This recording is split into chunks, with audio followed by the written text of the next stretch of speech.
In this lesson, we're going to take a look at rack awareness. We'll discuss what it is, why it's important, what configuration options exist to enable rack awareness, and we'll also take the look at a flow of a write through a rack-aware cluster. The goal of rack awareness is to keep a rack from being a single point of failure.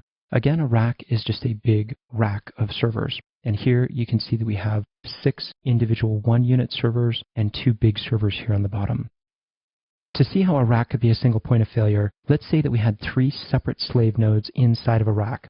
And though HDFS does give us that 3-by replication to copy one individual block across 3 slave nodes, if each of those slave nodes existed in a single rack, and then we lost power to that rack, we would lose the ability to recreate that file.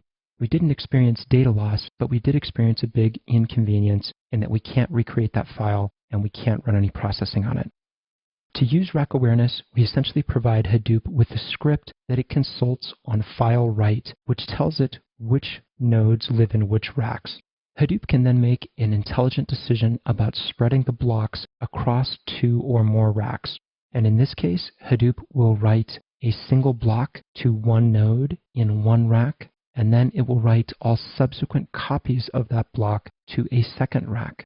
So now we have no single point of failure. We can lose any single rack, and we still have the ability to recreate the file and run processing on it. To set up rack awareness, we have to supply Hadoop's named machine with a script. This script takes multiple IP or hostname addresses and returns a rack ID. There's 2 ways we can write this script. One way to create this script is to use a mapping file, which is just a static file where we specify each individual server and the rack that it belongs to. Here you can see that we went in and set up server 123, saying that it's in rack 1 and server 555 in rack 2. If we use this script, then every time we provision or deprovision a new node in a new rack, we have to go in and edit this script and add an entry.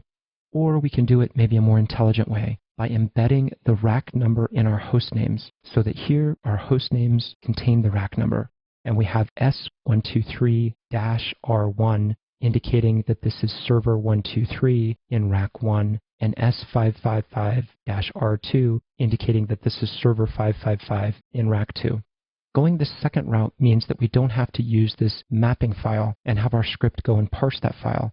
Because we have to provision a host name already anyways, we're not adding additional work to our provision and deprovision process.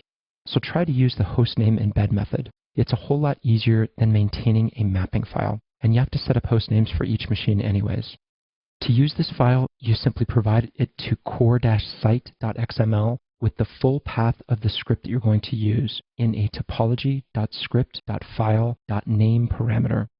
The name node will now automatically become rack aware, and any file writes after that point will be guaranteed to be spread across 2 racks. HDFS does not go back in, however, and proactively take any blocks that are stored in the system already and make those rack aware. If you wanted to, for example, take any data that existed in HDFS before you provided rack awareness, you would need to go in and delete and then re-add those files after you've created this rack awareness script. So this has been rack awareness, and we've covered what rack awareness is, why it's important, some configuration options, and the flow of a write through a rack aware cluster.